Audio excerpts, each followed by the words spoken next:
Yo, what's up YouTube? It's your boy Kurasagi here, back with another video, and today I have for you my top 5 games of 2023.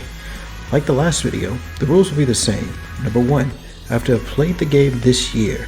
Number 2, I will try to stick with games that released this year unless it's a really slow year. Number 3, just because a game is on this list doesn't automatically mean that it's good or bad. So don't get us up if a game you like is not on this list. Number 4, I will go in order from 5 to 1, 5 meaning least, number 1 meaning best. And with that being said, let's jump into it with number 5. Number 5, Armored Core 6. Seeing Armored Core back in action after so long makes me so happy. I've been playing Armored Core since Last Raven on the PSP. My brothers got me into it. Armored Core has never looked so good. Visuals are stunning in this game, and now you have way bigger open maps, but it still feels like the same old fast-paced Armored Core that you know and love. New players may be upset that the game isn't open world or be turned off by the loose storytelling. The story does have branching paths that help with replay value. I for one do wish they did have co-op so that I could help some of my friends who are having trouble with some of the boss fights in the game. They did add healing, which helps ease new players in because that was not in the game from what I can remember back in the days, which made this game a lot easier. Customization in this game is amazing. You can customize every part, weapon, engine, decal, etc. from your ACs, just like before, which you would be doing a lot of, as no one build can beat the entire game. It is missing some stats like velocity, which will tell you how fast your projectiles will travel, or like a speedometer, which will tell you how fast you're traveling. But overall, PvE is pretty balanced. Every weapon is playable in some kind of build. Can't say the same for PvP though. Well, at least not for 1v1s. Team matches are pretty balanced with 3v3 because obviously you can balance out with a 3v3 team. I do hate how tanks are kind of looking like the best mechs again. But that can be changed with a patch, so I'm not going to trip about it too much. The game difficulty will scare a lot of people, as they always have with the Souls-likes from soft video games. So I do hope they add co-op for those players so I can get to play with my friends and maybe get them into PvP, but that is what it is for now, and that's why Armored Core 6 takes a number 5 spot. Number 4, Marvel's Spider-Man 2, the game that was nominated but won nothing. It was a stack race, sadly. It is more Amazing Spider-Man if you played the previous Amazing Spider-Man from the PS5. And that may be the reason and a trend as to why this game wasn't Game of the Year, but more on that later. This game went hard though. They added more to the gameplay with ability to be able to block, parry, dodge, better traversal with the ability to glide and fast travel literally anywhere. Like you just pull up your map, press a button, boop, your character is there in that part of town. It's pretty good. They also let you play and switch freely between both Miles and Peter. Sadly, there's no co-op, which was a dream, really. I don't even know why I thought that was possible. They gave you many spider suits to unlock, which you can switch from between both of the characters, and each suit having 4 different colors is amazing. There's plenty of variety. Then they dropped what I have to say is the best part of the game. You get to play as Venom, the bad guy, the big bad guy of the game. I enjoyed this game so much. I 100%ed literally everything, got every suit, all the abilities, did all the quests. That being said, there were some slow parts that I didn't care much for, like the school side quest for Miles. Like, you're helping people with their projects, finish their homework, ask somebody out to a date, just stupid stuff that Spider-Man should not be doing. And pretty much all of the Mary Jane parts. I mean, I don't know, they gave her a gun, they're trying to make Mary Jane, oh, I'm tough, I can fight. She doesn't have superpowers. She should not be even playable. But I digress. I mean, they could have did it differently. Like, give her like something to report. Like, hey, go report this, go investigate this, you know? That would make more sense for her to do instead of using a gun that one-shots the symbiotes. Like, just give that gun to everybody in the city and it wouldn't be an issue. Also, they killed some of the bad guys off screen, which is just a waste of potential. Like, you could at least show them being killed. All in all, it's a great game that I would recommend to anybody to play, and that's why it's here at the number 4 spot. Number 3. Yes, I know. Tears of the Kingdoms at number 3? Breath of the Wild was Game of the Year when it came out, so the sequel should be too, right? This is what I was talking about with our last entry. This game is a sequel, meaning it already had a foundation to work with. They just need to add to it and make it better, which they did. Link getting a cool new arm with amazing abilities like being able to lift and move objects, stick objects together, build almost anything, which is pretty fun. Fuse weapons, shields, and arrows with all kinds of items with different effects. Jump through the ceiling, rewind time on objects, and then you find out there's a way to auto-build your favorite stuff for the future so you don't have to waste time building everything from scratch over and over and over again. The shrines give you the ability to test out and use all of your abilities to solve puzzles and take on fights where they strip you of all your gear and make you use whatever is around your environment to win the battle. Physics-based puzzles and combat is always fun. The story can be done in any order that you wish, and the world is much bigger than it ever was. You already have the base world, which has changed a little bit. You also start off in the Sky Island, which is mostly puzzle islands in the sky. Then later on, you find out that there's a whole underworld under the base world about the same size as the base world, which is where all the best weapons are also. It's ridiculous. This game is fucking huge.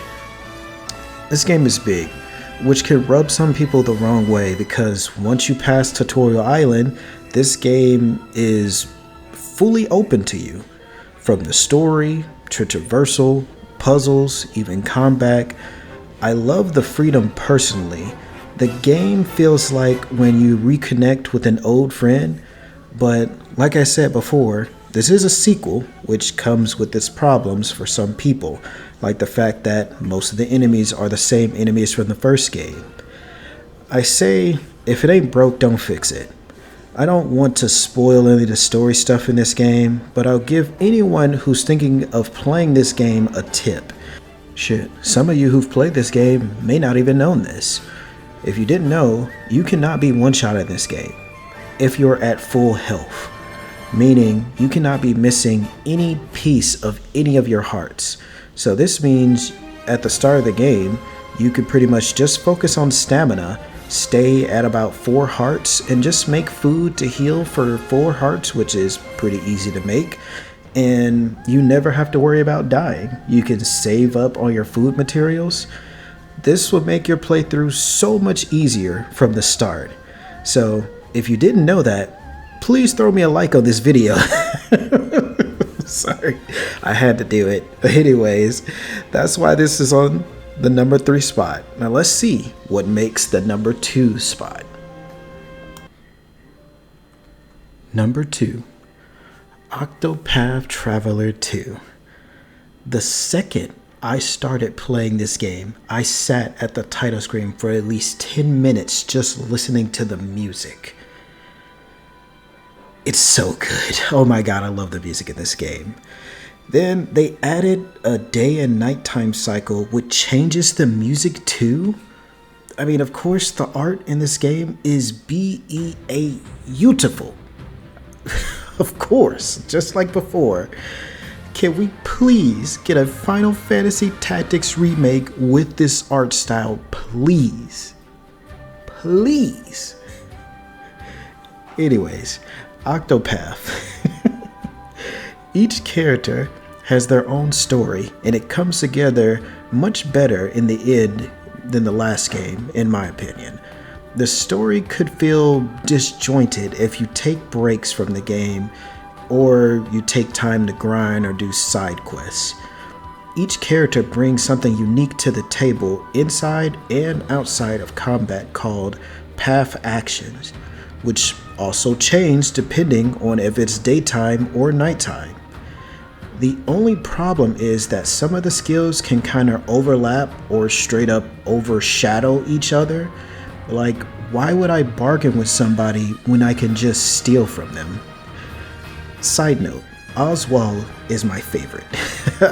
I love 1v1ing people and seeing if they can indulge me for a moment. But yeah, overall, all improvements from the last game, and I loved the first one, so yeah. And that's why this takes the number 2 spot. Pretty easy. And now, it's time for my number 1 pick of my top 5 games of 2023. And that game is... And the Game Award goes to Baldur's Gate 3, Baldur's Gate 3, Baldur's Gate 3, Baldur's Gate 3. Number 1. Baldur's Gate 3. People, listen to the words that I speak. This game is as amazing as everyone says it is. As a person who has never played a Baldur's Gate game, never played D&D, this game is more polished than any game I've ever played this year, maybe ever in my life. I played Divinity Original Sin 2 a little before this came out, and that game was fun, but it was not something I would have played on my own.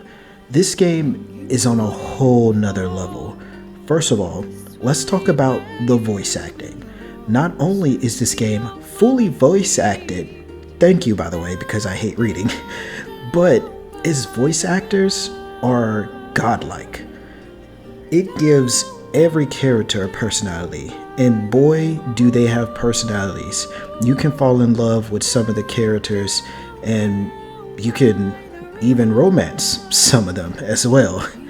Some characters will even get jealous if you are cheating on them. Let's say you're in a relationship with them and then you go chat with somebody else. Also, you have full-blown sex scenes. They went ham. You can really RP in this game by making your own character and putting yourself into this world fully. Character customization is pretty good too, with multiple races, sub-races, classes, subclasses, backstories, and even more to choose from when you make your character. They give you the ability to respect as well, so if you mess up on your build or if you just don't know what the hell you're doing, you're fine. Just go to Bony Boy over there and he'll respect you. Man, I haven't even started talking about the gameplay. There are so many ways to approach situations inside and outside of combat. You can choose your path in this game. You could choose to be good, or you could choose to be evil. You could attack someone, anyone, for anything, at any moment. So you're playing with your friends, they're talking to an NPC, boom, killed them, the conversation over. It's pretty great. You have so much freedom in this game.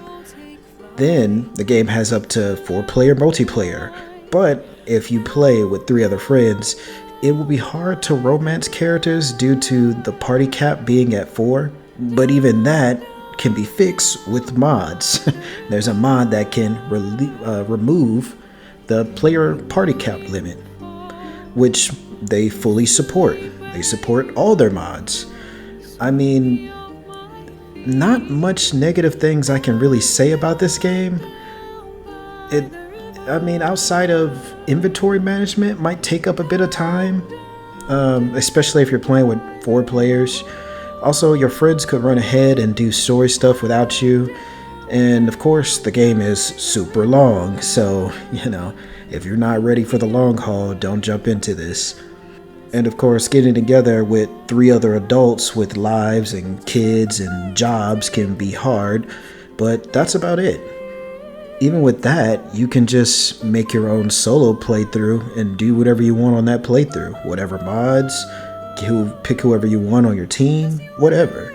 This game deserves Game of the Year and much more. I don't know if any other game like this will ever happen again. And this game, with its modding community, will be a joy for years and years to come. And that's why Baldur's Gate 3 is my, if not the, best game of 2023. If you made it this far into the video, thanks for watching to the end. This year was really stacked with good games all year, and next year we're jumping back into Final Fantasy XIV, so I'm not sure how much time I'll have to play other games, but if I do play enough games, you can best believe I'll do another list like this next year. That being said, thanks for watching. I do feel like I am missing one amazing game that released a little late this year. It may show up in next year's list.